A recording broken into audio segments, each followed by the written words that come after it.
Terima kasih telah menonton video ini. Saya Jessie bersama teman saya Kalista akan menjelaskan tentang materi kekuatan pasar dalam strategi harga di pasar. Mari kita simak video ini. Adalah strategi penerapan harga dasar. Harga sebuah produk merupakan salah satu elemen dari bauran pemasaran marketing mix yang sangat menentukan tingkat probabilitas yang bisa didapatkan oleh perusahaan. Harga adalah salah satu unsur yang sangat dipertimbangkan oleh kebanyakan konsumen dalam mengambil keputusan pembelian. Oleh karena itu, penting bagi perusahaan untuk merumuskan strategi yang pas dalam menetapkan harga produk. Strategi yang disesuaikan dengan tujuan dan sasaran dan menetapkan harga produk itu sendiri. Strategi menetapkan harga dasar dibagi menjadi 3. Yang pertama, tinjauan dari peraturan dasar profit maksimal. Perusahaan-perusahaan dengan kekuatan pasar untuk menghadapi permintaan miring ke bawah untuk produk mereka. Ini berarti bahwa dengan pengisian harga yang lebih tinggi, maka perusahaan mengurangi jumlah itu akan menjual. Dengan demikian, ada tren perubahan antara menjual banyak unit dengan harga yang rendah dan menjual hanya beberapa unit dengan harga yang tinggi.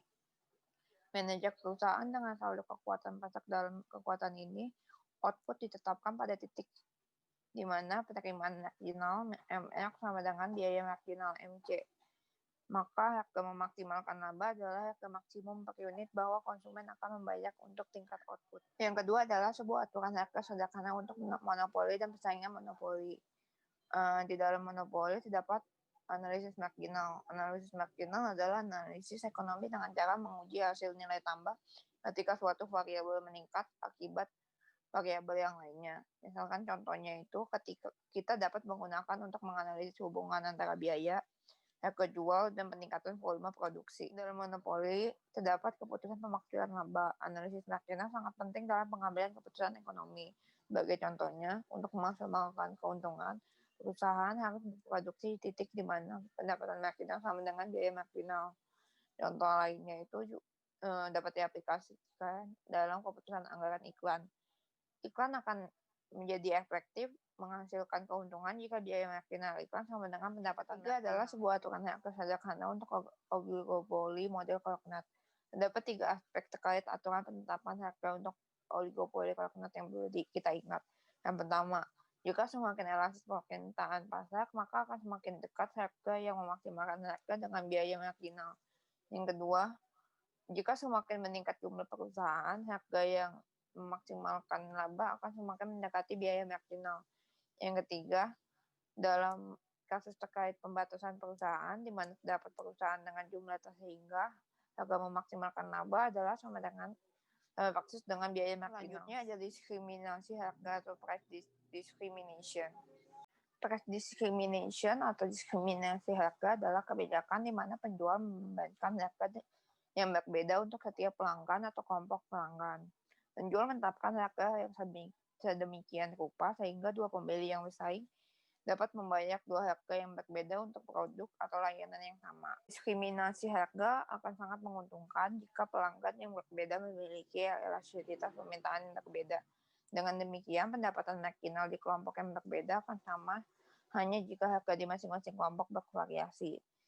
Ketika diskriminasi harga dilakukan untuk mengurangi persaingan, misalnya untuk mengikat harga yang lebih rendah untuk pembelian harga atau jasa yang lain, maka ini biasanya akan dikenakan pelanggaran peraturan anti monopoli. Selanjutnya adalah tarif 2 bagian. Tarif 2 bagian adalah salah satu strategi menetapkan harga di mana konsumen dibebankan oleh sejumlah nilai atau harga tertentu sebagai syarat pembelian produk yang mereka beli. Tarif 2 bagian adalah bentuk diskriminasi harga di mana harga suatu produk atau layanan terdiri dari 2 bagian biaya sekaligus biaya per unitnya. Secara umum, teknik penetapan harga seperti itu hanya terjadi di pasar yang sebagian atau seluruhnya monopolistik. Ini dirancang untuk memungkinkan perusahaan memperoleh lebih banyak rupiah konsumen daripada yang seharusnya dalam lingkungan penetapan harga yang tidak diskriminatif. Selanjutnya akan dijelaskan oleh teman saya Karista. Presentasi akan dilanjutkan oleh saya Karista. Nah, dari slide ini kita akan membahas topik utama dari presentasi ini, yaitu strategi penetapan harga atau pricing strategy dalam pasar dengan kompetisi harga yang kuat atau persaingan harga yang ketat. Nah, di dalam strategi ini terdapat 3 strategi yang digunakan, yaitu strategi price matching, inducing brand loyalty, dan randomized pricing. Biasanya strategi-strategi ini digunakan oleh perusahaan yang berada di pasar oligopoli veteran. Apa itu pasar oligopoli veteran? Pasar oligopoli veteran adalah pasar di mana terdapat beberapa perusahaan dengan konsumen yang sama menghasilkan produk yang sama juga dan memiliki biaya marginal cost yang sama, sehingga perusahaan bersaing secara harga dan bereaksi terhadap perubahan harga antar perusahaan. Akan menjelaskan secara satu persatu strategi-strategi penetapan harga di dalam pasar kompetisi dengan harga yang ketat, persaingan harga yang ketat. Nah, strategi yang pertama adalah strategi price matching. Strategi ini digunakan oleh perusahaan yang mengiklankan produk atau jasanya dengan sebuah janji dan harga yang terendah dibandingkan dengan kompetitor lainnya. Seperti janji bahwa mereka memberikan sebuah garansi bahwa produk mereka adalah produk dengan harga terendah di pasarnya. Dengan begitu, konsumen akan tertarik dengan produk mereka. Namun, jika perusahaan ingin menggunakan strategi price matching ini, terdapat dua hal yang harus diperhatikan sebelum mengaplikasikan strategi ini. Yang pertama, perusahaan sudah harus memiliki mekanisme sistem yang dapat mencegah konsumen mengaku atau mengklaim bahwa mereka menemukan produk dengan harga yang lebih murah di tempat lain atau di kompetitor lain. Namun nyatanya mereka tidak memiliki bukti atau tidak ada kompetitor dengan produk yang lebih murah hanya karena mereka ingin agar perusahaan merendahkan lagi harga jual produk sehingga mereka dapat mendapatkan harga yang lebih rendah.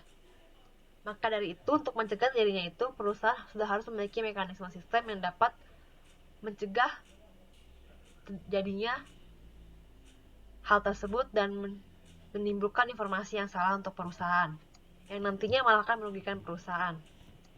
Dan yang kedua adalah kemungkinan kompetitor memiliki biaya produksi yang lebih murah atau lebih rendah dibandingkan dengan perusahaan yang menggunakan strategi price matching.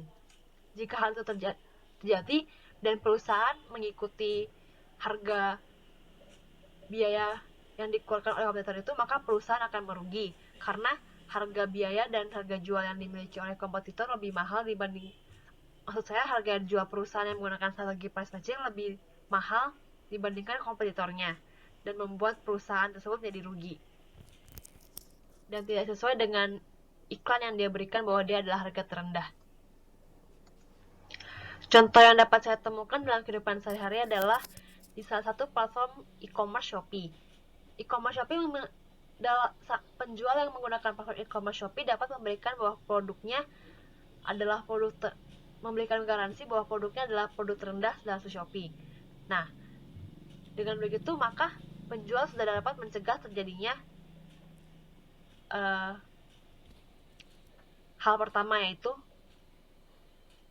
mengklaim bahwa konsumen dapat menemukan harga yang lebih murah, karena penjual juga dapat mengetahui secara langsung bahwa dalam satu e-platform bahwa hanya dia yang termurah karena terdapat sistem yang dapat mengecek hal tersebut. Namun untuk yang kedua, penjual harus yakin bahwa biaya produksi yang ia gunakan sudah adalah biaya produksi termurah dan tidak ada kompetitor lain yang memiliki biaya yang lebih murah juga. Strategi penetapan harga selanjutnya adalah inducing brand loyalty. Strategi ini biasanya digunakan oleh perusahaan untuk mengurangi tekanan yang dialami perusahaan dalam pasar oligopoli veteran. Karena perusahaan menggunakan loyalitas konsumen terhadap perusahaan atau brand daripada fokus terhadap perubahan harga yang diberikan oleh kompetitor lainnya. Strategi ini juga mengurangi tingkat konsumen yang akan berpindah brand karena hanya adanya perubahan harga brand kompetitor. Dan konsumen akan tetap setia untuk menggunakan produk brand yang menggunakan inducing brand loyalty karena hubungan dan rasa loyalitas yang dimiliki oleh konsumen terhadap brand tersebut. Banyak metode yang dapat digunakan perusahaan untuk menciptakan brand loyalty konsumen terhadap produk atau perusahaan. Salah satu yang paling sering digunakan adalah perusahaan membuat iklan atau campaign bahwa produknya memiliki keunggulan yang tidak tergantikan oleh produk lain, atau sistem membership dan poin loyalitas untuk konsumen yang menggunakan produk dari brand yang sama secara terus-menerus. Dalam contoh sehari-hari, dalam penggunaan strategi brand loyalty ini dapat ditemukan di produk sehari-hari kita gunakan seperti shampoo dan sabun. Kebanyakan konsumen menggunakan produk sampo atau sabun yang sama terus-menerus karena adanya loyalitas atau kecocokan terhadap brand tersebut. Atau brand mengiklankan bahwa produknya memiliki keunggulan seperti tahan lama dan lebih tahan lama wanginya saat digunakan dibandingkan dengan brand lain. Dan lagi penetapan harga terakhir di pasar dengan kompetisi harga yang ketat adalah randomized pricing. Strategi ini digunakan perusahaan untuk menyembunyikan informasi harga dari konsumen dan juga kompetitor dengan mengubah-ubah harga produk atau jasa perusahaan dengan memvariasikan harga-harga yang berbeda setiap periode. Strategi ini dapat menguntungkan perusahaan karena saat grafik harga suatu produk selalu berubah, konsumen tidak dapat mempelajari perusahaan mana yang dan kapan mereka memiliki harga di titik tertentu, dan munculnya ketidakpastian mengurangi kemampuan konsumen untuk memilih produk. Dan kompetitor juga akan kesulitan untuk mengatur harga atau menyesuaikan harga yang sama dengan perusahaan karena variasi harga yang berbeda-beda. Contoh perusahaan yang menggunakan strategi penetapan harga randomized pricing adalah maskapai penerbangan. Dapat kita lihat bahwa harga tiket penerbangan setiap maskapai di jam dan hari yang berbeda selalu berbeda, sehingga konsumen tidak bisa melihat pasti kapan harga tiket akan berada di angka berapa. Dan kompetitor juga tidak dapat memprediksi harga tiket maskapai penerbangan lain karena penggunaan strategi randomized pricing ini. Sekian presentasi yang dapat kami sampaikan mengenai materi sesi 22, yaitu strategi penetapan harga dalam kompetisi pasar dengan harga yang kuat. Semoga presentasi yang kami sampaikan dapat bermanfaat dan mohon maaf bila ada terdapat kesalahan informasi atau penggunaan kata-kata yang tidak benar. Akhir kata, terima kasih dan sampai jumpa.